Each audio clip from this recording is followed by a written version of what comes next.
ನಮಸ್ಕಾರ ವೀಕ್ಷಕರೇ, ನೀವು ನೋಡ್ತಾ ಇದ್ದೀರಾ ವಿಶ್ವವಾಣಿ ಮನೆ. ನಾನು ಕೇಶವ್ ಪ್ರಸಾದ್.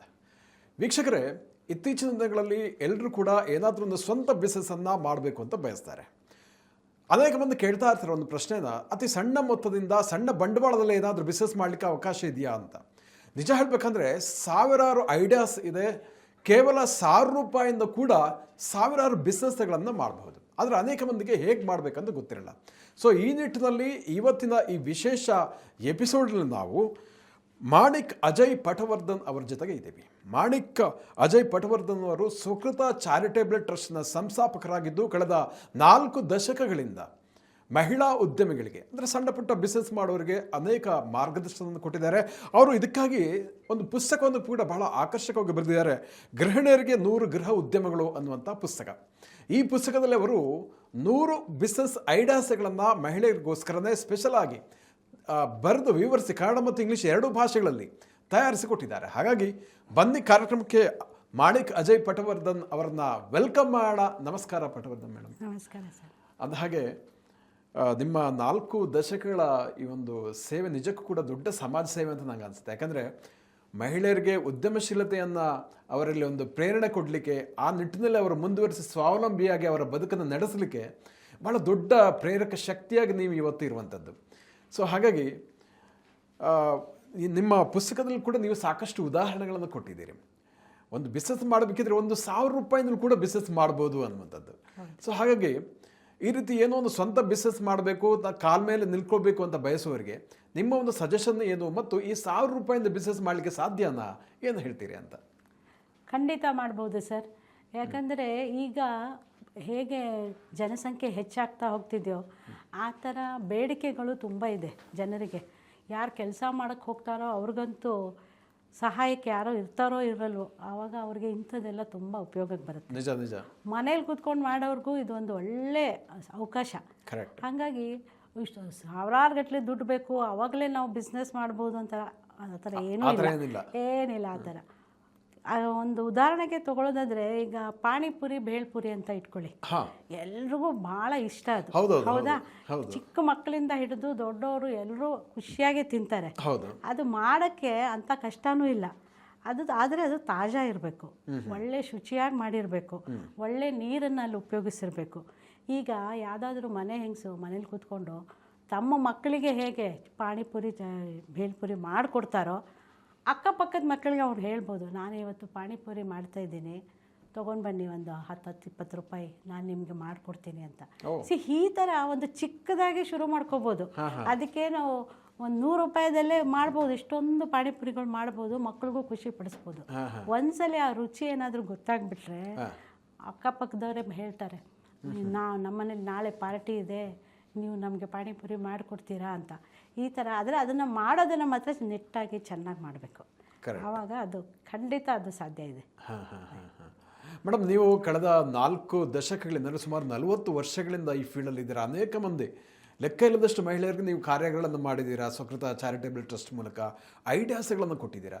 ನಿಮ್ಮ ಒಂದು ಈ 40 ವರ್ಷಗಳ ಎಕ್ಸ್ಪೀರಿಯನ್ಸಲ್ಲಿ ನೀವು ಕಂಡಂತಹ ಒಂದು ಇನ್ಸ್ಪೈರಿಂಗ್ ಸ್ಟೋರಿ ಏನು ಅಂತ? ಅಂದರೆ ನಾನು ಎಷ್ಟೋ ಸಲ ಕೇಳಿದ್ದೀನಿ, ಬೆಂಗಳೂರಿಗೆ ನಾನು ಬರಿಗೈಯಲ್ಲಿ ಬಂದೆ, ಬಿಸ್ನೆಸ್ ಮಾಡಿದೆ, ಈಗ ಲಕ್ಷ ಕೋಟಿ ಗಳಿಸ್ತಾ ಇದ್ದೀನಿ ಅನ್ನೋದು ಸಾಕಷ್ಟು ಉದಾಹರಣೆಗಳನ್ನು ನಾವು ನೋಡ್ತಾ ಇದ್ದೀವಿ. ಇದೆಲ್ಲ ನಿಜಾನಾ? ಸಾಧ್ಯ ಇದೆಯಾ? ನಿಮ್ಮ ಒಂದು ಎಕ್ಸ್ಪೀರಿಯನ್ಸ್ ಏನು ಇದರಲ್ಲಿ ಅಂತ? ಸರ್, ಖಂಡಿತ ಸಾಧ್ಯ ಇದೆ. ನನ್ನ ಗುರುತಿನವರೇ ಒಬ್ಬರು ಇದ್ದಾರೆ. ಅವ್ರಿಗೆ ಯಾರೋ ಒಂದು ಬುಟ್ಟಿ ತುಂಬ ಇದು ತಂದು ಕೊಟ್ಟರು, ಮೆಣಸಿನ್ಕಾಯಿ. ಓಕೆ, ಮೆಣಸಿನ್ಕಾಯಿದು ಒಂದು ರಂಜ್ಕ ಅಂತ ಮಾಡ್ತಾರೆ. ಅದು ಒಂದು ಥರ ಚಟ್ನಿ. ನೀರು ಹಾಕದೆ ಅದು ಮಾಡಬೇಕು. ಅದು ಒಂದು 15-20 ದಿವಸ ಆರಾಮಾಗಿ ಉಳಿಯುತ್ತೆ, ಹೊರಗೂ ಉಳಿಯುತ್ತೆ. ಅದು ಸೀಸನಲ್ಲು. ಅದನ್ನು ಅವರು ಸುಮ್ಮನೆ ಯಾರೋ ತಂದು ಕೊಟ್ರಲ್ಲ ಅಂತ ಮಾಡಿ ತುಂಬ ಆಯಿತು. ಅದು ಅಕ್ಕಪಕ್ಕದವ್ರಿಗೆಲ್ಲ ಕೊಟ್ಟರು, ಅಯ್ಯೋ ಎಷ್ಟು ಚೆನ್ನಾಗಿದೆ, ನಮ್ಗೆ ಮತ್ತೆ ಮಾಡಿಕೊಡಿ ಅಂದರು. ಆ ಥರ ಅದು ಒಂದು ಸುಮ್ಮನೆ ಬಂದಿದ್ದು ಮೆಣಸಿನ್ಕಾಯಿಂದ ಮಾಡಿದ್ದ ಒಂದು ರಂಜ್ಕ ಈಗ 2,000 kg ಮಾಡ್ತಾರೆ ಅವರು. ಅವ್ರದ್ದೇ ಅದು ಫೇಮಸ್ ಆಗಿಬಿಟ್ಟಿದೆ. ಆ ಥರ ಮಾಡೋರು ತುಂಬ ಜನ ಇದ್ದಾರೆ. ಆದರೆ ಅದೊಂದು ಕೈ ರುಚಿನೋ, ಅವ್ರ ಪ್ಯಾಕಿಂಗೋ, ಅವರು ಹಾಕೋ ಸಾಮಗ್ರಿನೋ, ಅದೆಲ್ಲ ಎಷ್ಟು ಇಷ್ಟ ಆಗಿದೆ ಅಂದರೆ ಈಗ ಅದರದ್ದು ತುಂಬಾ ಅದಕ್ಕೆ ಬೇಡಿಕೆನೂ ಇದೆ, ಅದನ್ನು ಪೂರೈಸ್ತಾ ಇದ್ದಾರೆ. ಆಮೇಲೆ ಅವ್ರ ಕೈ ಕೆಳಗೂ ಎಷ್ಟೋ ಜನ ಕೆಲಸ ಮಾಡ್ತಾ ಇದ್ದಾರೆ ಈಗ. ಯಾಕಂದರೆ ಒಬ್ಬರೇ 2,000 ಮಾಡೋಕ್ಕಾಗಲ್ಲ. ಹಾಗಾಗಿ ಸಾಧ್ಯ ಇದೆಯಾ? ಖಂಡಿತ ಸಾಧ್ಯ ಇದೆ. ಅದಕ್ಕೆ 2 ನೀವು ಮನಸ್ಸಿನಿಂದ ಇದಿರಬೇಕು, ರೆಡಿ ಇರಬೇಕು. ನಾನು ಇದು ಮಾಡೇ ಮಾಡ್ತೀನಿ. ಆಮೇಲೆ ಏನಾದರೂ ನಿಮಗೊಂದು ಸ್ಕಿಲ್ ಬರಬೇಕು, ನಿಮಗೊಂದು ಒಳ್ಳೆ ಏನಂತೀರ ಅದಕ್ಕೊಂದು ಕಲೆ ಅಥವಾ ಆಸಕ್ತಿ ಅದಿರಬೇಕು. ಕರೆಕ್ಟ್. ನಾನು ಅದೇ ಕೇಳೋಣ ಅಂತ ಇದ್ದೆ, ಇದಕ್ಕೆ ಏನೆಲ್ಲ ಬೇಕಾಗುತ್ತೆ ಈ ರೀತಿ ಬಿಸ್ನೆಸ್ ಮಾಡಲಿಕ್ಕೆ ಅಂತ. ಮೊದಲನೇದಾಗಿ ಸ್ಕಿಲ್ ಬೇಕು ನಿಮ್ಮಲ್ಲಿ. ಹೌದು, ಏನಾದರೂ ಒಂದು ಸ್ಕಿಲ್ ಬೇಕೇ ಬೇಕು. ಓಕೆ. ಆವಾಗಲೇ ನೀವು ಮಾಡೋಕ್ಕೆ ಸಾಧ್ಯ. ಏನೂ ಇಲ್ಲ ಆದರೂ ನಿಮ್ಗೊಂದು ಧೈರ್ಯ ಬೇಕು, ನಾನು ಮಾಡಬಲ್ಲೆ ಅನ್ನೋ ಒಂದು ಕಾನ್ಫಿಡೆನ್ಸ್ ಬೇಕು. ಆವಾಗ ನೀವು ಮಾಡ್ತೀರಾ, ಕಲ್ತಾದರೂ ಮಾಡ್ತೀರಾ. ಹೌದಾ? ಬರ್ತಿಲ್ಲ ಆದರೂ ಟ್ರೈನಿಂಗ್ ತೊಗೊಂಡು ಕಲಿತು ಖಂಡಿತ ಮಾಡ್ಬೋದು. ಉದಾಹರಣೆಗೆ ಹೇಳಬೇಕಾದ್ರೆ ಅದೇ ನನ್ನ ಮತ್ತೊಬ್ಬ ಪರಿಚಯದವರು ಮನೆಗೆ ಮಗನ ಹುಟ್ಟುದಬ್ಬಕ್ಕೆ ಅಂತ ಕೇಕ್ ಅಂತ ಶುರು ಮಾಡಿದವರು. ತುಂಬ ಖುಷಿಯಾಗಿ ಮಾಡ್ತಾಯಿದ್ರು. ಯಾವಾಗಲೂ ಒಂದ್ಸಲ ಕೇಕ್ ಮಾಡೋದು ತುಂಬ ಚೆನ್ನಾಗಾಗ್ತಾಯಿತ್ತು. ಅದು ನೋಡೋದು ಅವ್ರ ಗೆಳತಿಯರು ನಮ್ಮ ಮಕ್ಕಳ ಹುಟ್ಟುದಬ್ಬಕ್ಕೂ ನೀನು ಮಾಡಿಕೊಡು ಅಂತ ಶುರು ಮಾಡಿದವರು ಈಗ ಅವ್ರಿಗೆ ದಿನಕ್ಕೆ 3-5 ಕೇಕ್ ಆರ್ಡರ್ಸ್ ಇರುತ್ತೆ. ಪುರ್ಸತ್ತೇ ಇಲ್ಲ ಅವ್ರಿಗೆ, ಮನೆಯಲ್ಲೇ ಕೂತ್ಕೊಂಡು ಮಾಡ್ತಾ ಇದ್ದಾರೆ, ಬಿಡುವಿನ ವೇಳೆಯಲ್ಲೇ ಮಾಡ್ತಾ ಇದ್ದಾರೆ. ಆಗುತ್ತೆ, ಖಂಡಿತ ಮಾಡ್ಬೋದು. ಆದರೆ ಅದಕ್ಕೆ ಕಮಿಟ್ಮೆಂಟ್ ಅಂತೀವಿ, ಅಥವಾ ನೀವು ಯಾರ ಹತ್ರ ಆದರೂ ಒಂದು ಆರ್ಡರ್ ತೊಗೊಂಡ್ಮೇಲೆ ಅದನ್ನು ಸರಿಯಾಗಿ ಪೂರೈಸಬೇಕು, ಟೈಮ್ಗೆ ಸರಿಯಾಗಿ ಕೊಡಬೇಕು. ಅಥವಾ ನೀವೇನು ಒಪ್ಕೊಂಡಿದ್ದೀರೋ, ಈಗ 3 ಲೇಯರ್ ಕೇಕ್ ಮಾಡಿಕೊಡ್ತೀನಿ ಅಂತ ಒಪ್ಕೊಂಡಿದ್ರೆ ಅದನ್ನು ಆ ಥರನೇ ಕರೆಕ್ಟಾಗಿ ಮಾಡಿಕೊಡ್ಬೇಕು. ಚೆನ್ನಾಗಿ ಮಾಡಿದ್ರೆ ಯಾಕೆ ನಿಮಗೆ ಖಂಡಿತ ಮತ್ತೆ ಮತ್ತೆ ಆರ್ಡರ್ಸ್ ಬಂದೇ ಬರುತ್ತೆ. ಮೇ ಬಿ ಅವ್ರು ಕೂಡ 1000 ರೂಪಾಯಿಂದಲೇ ಶುರು ಮಾಡಿರ್ಬೋದು ಅಂತ ಅಷ್ಟೇ. ಒಂದು ಕೇಕ್ ಮಾಡಲಿಕ್ಕೆ ಈಗ ಮನೇಲೇ ಮಾಡಬೇಕು ಅಂದರೆ 100-150 ರೂಪಾಯಿ ಸಾಕು. ನೀವು ಇದು ಅಂಗಡಿಯಿಂದ ತಂದರೆ ಅದು 450 ರೂಪಾಯಿಗೆ ಮಾರ್ತಾರೆ ಬೇಕಾದ್ರೆ. ಹೌದೌದು. ಅದು ನೀವು ಮನೇಲಿ ಮಾಡಿದ್ರೆ ಅಷ್ಟು ಬೇಕಾಗಲ್ಲ. ಈಗ ನೀವು ಮನೇಲಿ ಮಾಡಿ ಅದನ್ನು ನೀವು ಬಿಸ್ನೆಸ್ ಥರ ಮಾಡಿದ್ರೆ ನಿಮ್ಮ ಇನ್ವೆಸ್ಟ್ಮೆಂಟು 300-400 ರೂಪಾಯಿ ಇರ್ಬೋದು. ಅದನ್ನೇ ನೀವು 1000 ರೂಪಾಯಿಗೆ ಮಾರ್ಬೋದಲ್ಲ, ಆ 1000 ರೂಪಾಯಿನೇ ಮತ್ತೆ ತಿರುಗಿಸ್ಬೋದು ನೀವು ನಿಮ್ಮ ಬಿಸ್ನೆಸ್ಗೆ. ಹೌದಾ? ನಿಜ ನಿಜ ಮೇಡಮ್. ಇವಾಗ ಭಾಳ ಚೆನ್ನಾಗಿ ಹೇಳಿದ್ರಿ ನೀವು. ಈಗ ಪಾನಿಪುರಿ ಮಾಡ್ಬೋದು, ಕೇಕ್ ಮಾಡ್ಬೋದು. ಸೊ ಇದೆಲ್ಲ ಮನೆಯಿಂದನೇ ಮಾಡಿ ನೀವು ಬಿಸ್ನೆಸ್ಸನ್ನು ಶುರು ಮಾಡ್ಬೋದು. ಒಂದು 1000 ರೂಪಾಯಿ ಒಳಗೆ ಶುರು ಮಾಡ್ಬೋದು ಅಂತ. ಇನ್ನು ಅನೇಕ ಮಂದಿಗೆ ಇರ್ಬೋದು, ಈ ರೀತಿ ಮಾಡ್ಬೋದಾ, ಸರ್ಕಾರ ಇದಕ್ಕೆ ಒಪ್ಪುತ್ತಾ, ಅಥವಾ ಏನಾದರೂ ಲೋಕಲ್ ಅಥಾರಿಟಿಯವರು ಏನಾರು ಹೇಳ್ತಾರಾ, ಈ ಥರ ಕಾನೂನು ಪ್ರಕಾರ ಅವಕಾಶ ಇದೆಯಾ, ಮಾಡೋಕ್ಕೆ ಬರುತ್ತೆ ಅನ್ನುವಂಥ ಒಂದು ಸ್ವಲ್ಪ ಒಂದು ಕೀಳರಿಮೆ ಅಥವಾ ಏನೋ ಒಂದು ಹಿಂಜರಿಕೆ ಇರೋರಿಗೆ ಏನು ಹೇಳ್ತೀರಿ ಅಂತ? ಆ್ಯಕ್ಚುಲಿ ಏನಂದರೆ, ನೀವು ಏನಾದರೂ ತಿಂಡಿ ಪದಾರ್ಥ ಮಾಡಿ ಮಾರೋದಾದರೆ ಕಾನೂನಿನ ಪ್ರಕಾರ ಮಾಡಬೇಕು ಅಂದರೆ ನೀವು ನಿಮ್ಮ ಮನೆ ಮಟ್ಟಕ್ಕೆ ಅಥವಾ ಅಕ್ಕಪಕ್ಕದವರಿಗೆ ಮಾಡೋದಾದರೆ ಭಾಳ ಕಾನೂನನ್ನು ಅನುಸರಿಸಬೇಕು ಅಂತೇನಿಲ್ಲ.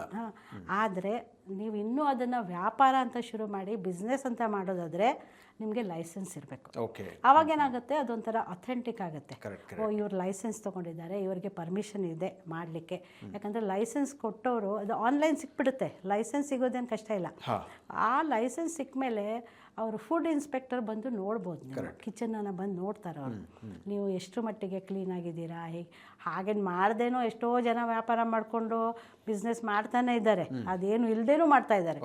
ಆದರೆ ನಾವು ನಿಯತ್ತಾಗಿ ಮಾಡಬೇಕು ಅಂದರೆ ಲೈಸೆನ್ಸನ್ನು ಇಟ್ಕೊಂಡು ಅದನ್ನು ಪಾಲಿಸ್ಕೋಬೇಕು. ಅದಕ್ಕೇನು ಹೆಚ್ಚಿನ ಖರ್ಚಿಲ್ಲ, ಎಂಥದ್ದು ಇಲ್ಲ. ಅದನ್ನು 1-2 ವರ್ಷದಲ್ಲಿ ಏನೋ ರಿನ್ಯೂನು ಮಾಡಬೇಕಾಗತ್ತೆ. ಅದು ಮಾಡ್ತಾ ಇರೋದು. ಸೊ ಅದು ಕೂಡ ಈಗ ತುಂಬ ಪ್ರೊಸೀಜರ್ ತುಂಬ ಸಿಂಪಲ್ ಆಗಿದೆ.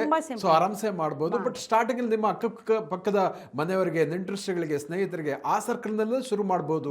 ಎಷ್ಟೋ ಬಿಸ್ನೆಸ್ ಹಾಗೆ ಬರುತ್ತೆ ಅಂತ ಹೇಳ್ತೀವಿ. ಹೌದು ಹೌದು. ಅದಕ್ಕೆ ತಕ್ಷಣ ನೀವು ಕಾನೂನು ಪಾಲಿಸಬೇಕು. ತಕ್ಷಣ FSSAI ಇದೆ ಬೇಕಾಗಿಲ್ಲ, ಅದೇನು ಬೇಕಿಲ್ಲ.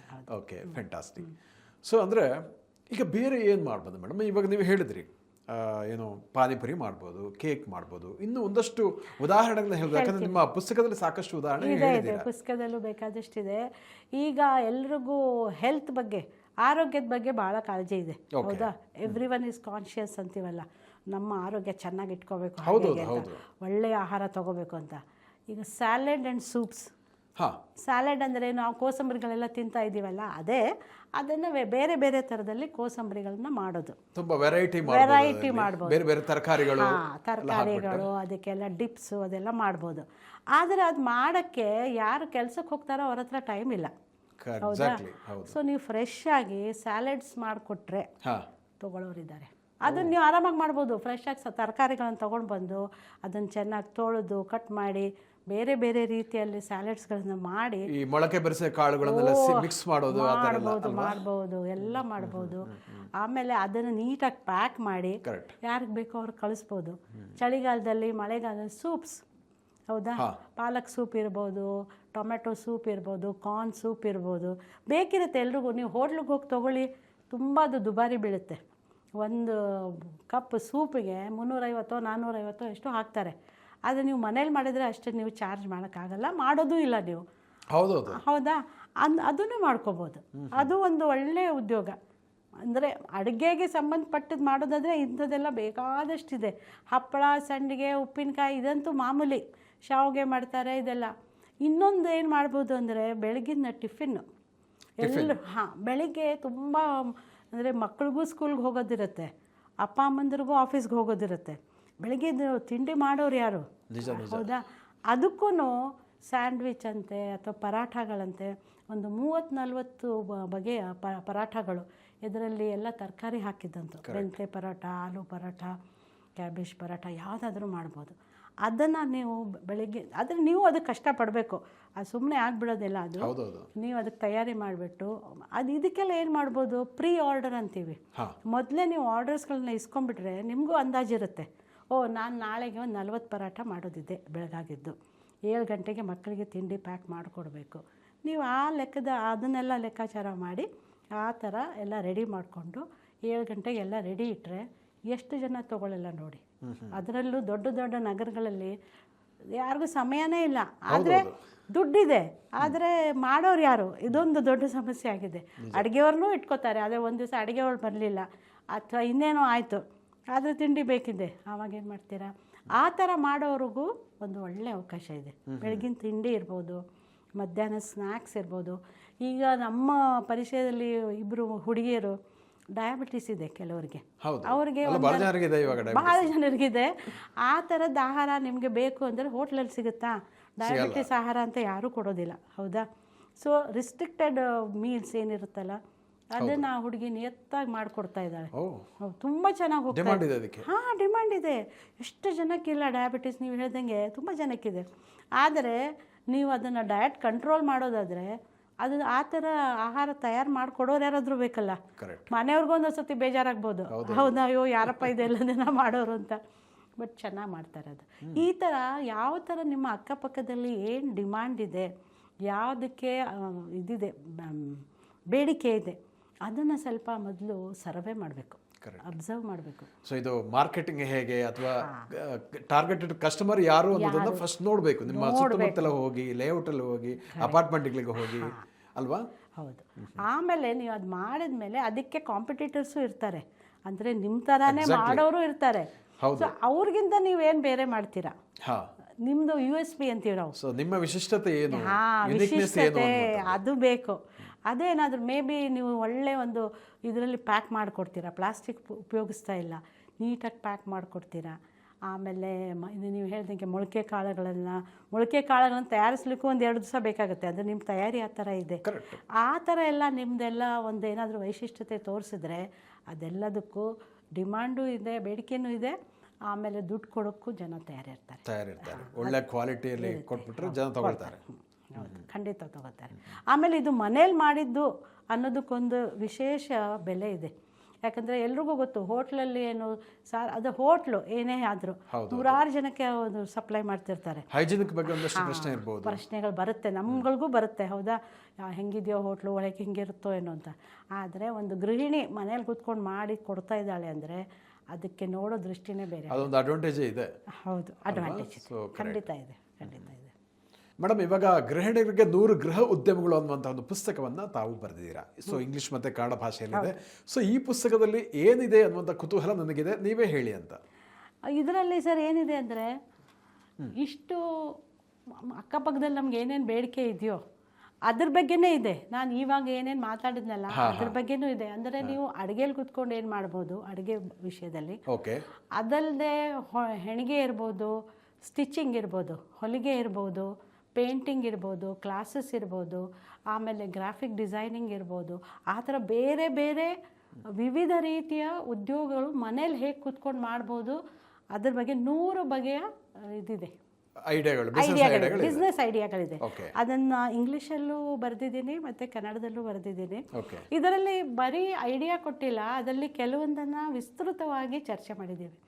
ಅಂದರೆ ಈಗ ನೀವು ಅಡುಗೆದೆ ತೊಗೊಳ್ಳೋದಾದರೆ, ಒಂದು ಪಾನಿಪುರಿದೆ ಈಗ 1000 ರೂಪಾಯಿ ಅಂತ ಹೇಳಿದೆ, ಅದಕ್ಕೆ ನಿಮ್ಗೆ ಏನು ಸಾಮಾನು ಬೇಕಾಗ್ಬೋದು, ಸಾಮಗ್ರಿ ಏನು ಬೇಕಾಗ್ಬೋದು, ಆಮೇಲೆ ಸಲಕರಣೆಗಳೇನು ಬೇಕಾಗ್ಬೋದು, ಎಷ್ಟು ಜಾಗ ಬೇಕಾಗ್ಬೋದು, ನೀವು ಮಾಡೋಕ್ಕೆ ಎಷ್ಟು ಜಾಗ ಬೇಕಾಗ್ಬೋದು, ಪ್ಯಾಕಿಂಗ್ಗೆ ಏನು ಬೇಕಾಗ್ಬೋದು, ಅದೆಲ್ಲದರ ಖರ್ಚು ಸಹ ಕೊಟ್ಟಿದ್ದೀನಿ. ಈಗ ಸಪೋಸಿಂಗ್ ಉದಾಹರಣೆಗೆ ತೊಗೊಳ್ಳೋದಾದರೆ ಪಾನಿಪುರಿ ನೀವು ಒಂದು 100 ಪಾನಿಪುರಿ ಮಾಡಿ ಮಾರಬೇಕು ಅಂದರೆ ಹೆಚ್ಚೆಚ್ಚು ಅಂದರೆ ಒಂದು 200 ರೂಪಾಯಿ ಖರ್ಚಿದೆ ಅದಕ್ಕೆ. ಸೊ ನೀವು 200 ರೂಪಾಯಿನ ಖರ್ಚು ಮಾಡಿ ಒಂದು 50 ಪ್ಲೇಟ್ ಪಾನಿಪುರಿ ಮಾಡ್ತೀರಾ ಅಂತ ಇಟ್ಕೊಳ್ಳಿ. ಅದನ್ನು ನೀವು 20 ರೂಪಾಯಿಗೆ ಮಾರಿದ್ರೆ ನಿಮಗೆ 1000 ರೂಪಾಯಿ ಬಂತಲ್ಲಿ. ನಿಮ್ಮ ಖರ್ಚೆಷ್ಟು ಬರೀ 200 ರೂಪಾಯಿ. ಅದರಲ್ಲಿ 800 ರೂಪಾಯಿ ನಿಮ್ಗೆ ಲಾಭ ಇದೆ. ಆದರೆ ಆ ಲಾಭ ಅದರಲ್ಲೂ ನೀವೇನು ತೊಗೊಳ್ಬೇಕು, ನೀವೇನು ಸಲಕರಣೆಗೆ ಉಪಯೋಗಿಸಿರ್ತೀರಲ್ಲ, ಇನ್ವೆಸ್ಟ್ ಮಾಡಿರ್ತೀರ, ಮನೆಯದೇ ಪಾತ್ರೆ ಇರ್ಬೋದು, ಆದರೆ ಅದಕ್ಕೆ ಅಂತ ಸೆಪ್ರೇಟಾಗಿ ಇಟ್ಟಿರ್ತೀರ. ಹೌದಾ? ನಿಮ್ಮ ಟೈಮು, ನಿಮ್ಮ ಸ್ಕಿಲ್ಲು, ಚಟ್ನಿಗಳು ಚೆನ್ನಾಗಾಗಲಿಲ್ಲ ಅಂದರೆ ಪಾನಿಪುರಿ ಚೆನ್ನಾಗಾಗಲ್ಲ, ಅದು ನೀವು ಚೆನ್ನಾಗಿ ಮಾಡಿರಬೇಕು. ಸೊ ಇದನ್ನೆಲ್ಲ ಲೆಕ್ಕಾಚಾರ ಹಾಕಿದ್ರೆ ಮನೇಲಿ ಕೂತ್ಕೊಂಡು ಮಾಡಿದ್ದು ಯಾವತ್ತೂ ಲಾಭಕರಕ್ಕೆ ಇರುತ್ತೆ. ಆ ಬಂದದ ದುಡ್ಡನ್ನು ಮತ್ತೆ ನೀವು ಇನ್ವೆಸ್ಟ್ ಮಾಡಿ, ಇನ್ವೆಸ್ಟ್ ಮಾಡ್ಬೋದು. ಹೌದು, ತುಂಬ ದುಡ್ಡು ಹಾಕಬೇಕು ಅಂತ ಏನಿಲ್ಲ, ಚಿಕ್ಕದಾಗೆ ಶುರು ಮಾಡಬೇಕು ಮೊದಲು. ಅದರಿಂದ ನಿಮಗೆ ಅನುಭವನೂ ಬರುತ್ತೆ. ಆಮೇಲೆ ಅದು ಹೇಗೆ 20 ಪ್ಲೇಟ್ ಬದಲು ನೀವು ನಾಳೆ 50 ಪ್ಲೇಟ್ ಮಾಡ್ಬೋದು. 100 ಪ್ಲೇಟ್ ಮಾಡಬೇಕಾಯ್ತು ಅಂದಾಗ ಯಾರಾದ್ರೂ ಕೈ ಕೆಳಗೆ ಇಟ್ಕೋಬೋದಲ್ಲ, ಅವ್ರಿಗೂ ಒಂದು ನೀವು ಉದ್ಯೋಗ ಕೊಟ್ಟಂಗಾಗುತ್ತೆ. ಆ ಥರನೂ ಮಾಡ್ಬೋದು. ಆ ಥರ ಇದರಲ್ಲಿ 100 ಐಡಿಯಾಗಳಿದೆ. ಇದರಿಂದ ಖಂಡಿತ ಉಪಯೋಗ ಆಗೇ ಆಗುತ್ತೆ. ತುಂಬ ಜನ ಉಪಯೋಗಿಸ್ತಾನೂ ಇದ್ದಾರೆ. ಮೇಡಮ್, ಹಾಗಿದ್ರೆ ಈಗ ಸ್ವಕೃತ ಚಾರಿಟೇಬಲ್ ಟ್ರಸ್ಟ್ ವತಿಯಿಂದ ಏನೆಲ್ಲ ಕಾರ್ಯಕ್ರಮಗಳನ್ನು ಉದ್ಯಮಶೀಲ ಮಹಿಳೆಯರಿಗೋಸ್ಕರ ಹಮ್ಮಿಕೊಂಡಿದ್ದೀರಾ ಅಂತ ಹೇಳ್ತೀರಾ ಅಂತ? ಖಂಡಿತ ಹೇಳ್ತೀನಿ ಸರ್. ನಾವು ಯಾರಾದರೂ ನಮ್ಮ ಹತ್ರ ಬಂದು ಅಪ್ರೋಚ್ ಆಗಿ ನಮಗೆ ಇದ್ರ ಬಗ್ಗೆ ಹೇಳಿ ಯಾವ ಉದ್ಯೋಗ ಮಾಡ್ಬೋದು ಅಂತ ಕೇಳಿದಾಗ ನಾವು ಅವ್ರದ್ದು ಒಂದು ಸ್ವಾಟ್ ಅನಾಲಿಸಿಸ್ ಮಾಡ್ತೀವಿ. ನಿಮ್ಮ ಹತ್ರ ಏನೇನಿದೆ, ನಿಮಗೆ ಮಾಡೋಕ್ಕೆ ಏನು ಇಚ್ಛೆ ಇದೆ, ನೀವು ಎಷ್ಟು ಟೈಮ್ ಕೊಡಬಲ್ರಿ, ಈ ಒಂದು ಉದ್ಯೋಗ ಮಾಡೋಕ್ಕೆ ಎಷ್ಟು ಟೈಮ್ ಕೊಡೋಕ್ಕೆ ಸಾಧ್ಯ ಇದೆ, ಮನೆಯವ್ರ ಬೆಂಬಲ ಇದೆಯಾ, ಇದನ್ನೆಲ್ಲ ಕೇಳಿಕೊಂಡು ಆಮೇಲೆ ಇದರಲ್ಲಿರೋ ಪುಸ್ತಕದ ಹೇಳ್ತೀವಿ, ಅಥವಾ ಅವ್ರ ತಲೆಯೊಳಗೆ ಏನಾದರೂ ಐಡಿಯಾ ಇದ್ದರೆ ಅದಕ್ಕೂ ಹೇಗೆ ಮಾಡಬೇಕು, ಏನು ಮಾರ್ಕೆಟ್ ಇದೆ ಅದೆಲ್ಲ ಸ್ವಲ್ಪ ಅವ್ರಿಗೆ ಸರ್ವೆ ಮಾಡೋಕ್ಕೂ ಸಹಾಯ ಮಾಡಿಕೊಡ್ತೀವಿ. ಆಮೇಲೆ ಟ್ರೈನಿಂಗು, ಈಗ ಅನೇಕ ಹುಡುಗಿಯರು ಜಾಸ್ತಿ ಕಲ್ತಿರಲ್ಲ, ಅವ್ರಿಗೆ ಯಾವ ಥರದ್ದು ಕಲೆಗಳೂ ಇರಲ್ಲ, ಅವ್ರಿಗೆ ನಾವು ಟ್ರೈನಿಂಗ್ ಪ್ರೋಗ್ರಾಮ್ಸ್ ಮಾಡ್ತೀವಿ. ಅಂದರೆ ಮೇಣಬತ್ತಿ ತಯಾರಿಕೆ ಇರ್ಬೋದು, ಅಥವಾ ಈ ಇದನ್ನು ಬಟ್ಟೆ ಚೀಲೆಗಳನ್ನು ಹೊಲಿಯೋದಿರ್ಬೋದು, ಚಿಕ್ಕ ಚಿಕ್ಕ ಪೌಚಸ್ ಮಾಡೋದಿರ್ಬೋದು, ರಾಖಿಗಳು ಮಾಡ್ತೀವಿ, ರಾಖಿ ಹಬ್ಬದ ಹೊತ್ತಿಗೆ ಅದನ್ನು ಹೇಳ್ಕೊಡ್ತೀವಿ. ಅದು ಹೇಳ್ಕೊಡೋದೊಂದು ಟ್ರೈನಿಂಗ್ ಭಾಳ ಮುಖ್ಯ. ನೀಟಾಗಿ ಹೇಗೆ ಮಾಡಬೇಕು ಅದನ್ನೆಲ್ಲ ನಾವು ಸ್ವಕೃತ ಮುಖಾಂತರ ಮಾಡ್ತೀವಿ. ಯಾರಾದರೂ ಬಂದು ಅದನ್ನು ಕಲ್ತ್ಕೋಬೋದು. ಓಕೆ, ಖಂಡಿತ ಮೇಡಮ್. ಸ್ವಕೃತ ಚಾರಿಟೇಬಲ್ ಟ್ರಸ್ಟ್ ವತಿಯಿಂದ ಮತ್ತಷ್ಟು ಹೆಣ್ಮಕ್ಳಿಗೆ ಉದ್ಯಮಶೀಲತೆ ಸಾಕಷ್ಟು ಉಪಯೋಗ ಆಗಲಿ ಅಂತ ನಾವು ಕೂಡ ಹಾರೈಸ್ತೀವಿ. ಇಷ್ಟು ಹೊತ್ತು ನಮಗೆ ಈ ಕೇವಲ ಒಂದು 1000 ರೂಪಾಯಿಂದ ಯಾವ ರೀತಿಯಲ್ಲಿ ಮಹಿಳೆಯರು ಬಿಸ್ನೆಸ್ ಮಾಡ್ಬೋದು ಮತ್ತು ಯಶಸ್ವಿ ಆಗ್ಬೋದು, ಅದಕ್ಕೆ ಬೇಕಾದಂಥ ಕ್ವಾಲಿಟೀಸ್ ಏನು ಅನ್ನೋದ್ರ ಬಗ್ಗೆ ಸಾಕಷ್ಟು ಉಪಯುಕ್ತವಾದ ಮಾಹಿತಿಯನ್ನು ತಿಳಿಸಿಕೊಟ್ಟಿದ್ದೀರಾ. ಅದಕ್ಕಾಗಿ ಧನ್ಯವಾದಗಳು. Thank you sir. ನಮಸ್ಕಾರ. ವೀಕ್ಷಕರೇ, ಸ್ವಕೃತ ಚಾರಿಟೇಬಲ್ ಟ್ರಸ್ಟ್ನ ಕಾಂಟ್ಯಾಕ್ಟ್ ಡೀಟೇಲ್ಸನ್ನು ಕೂಡ ನಾವು ಡಿಸ್ಕ್ರಿಪ್ಷನ್ ಬಾಕ್ಸ್ನಲ್ಲಿ ವಿವರವಾಗಿ ತಿಳಿಸ್ತೀವಿ. ಖಂಡಿತವಾಗಿ ಕೂಡ ಆಸಕ್ತರು ಸಂಪರ್ಕಿಸಬಹುದು. ವೀಕ್ಷಕರೇ, ಇಷ್ಟು ಹೊತ್ತು ಈ ವಿಡಿಯೋನ ವೀಕ್ಷಿಸಿದ್ದೀರಾ. ಇಂತಹ ಮತ್ತಷ್ಟು ಉಪಯುಕ್ತ ವಿಡಿಯೋಗಳಿಗೆ ವಿಶ್ವವಾಣಿ ಮನಿ ಯೂಟ್ಯೂಬ್ ಚಾನಲನ್ನು ವೀಕ್ಷಿಸಿ ಮತ್ತು ಸಬ್ಸ್ಕ್ರೈಬ್ ಮಾಡಿ. ವಂದನೆಗಳು.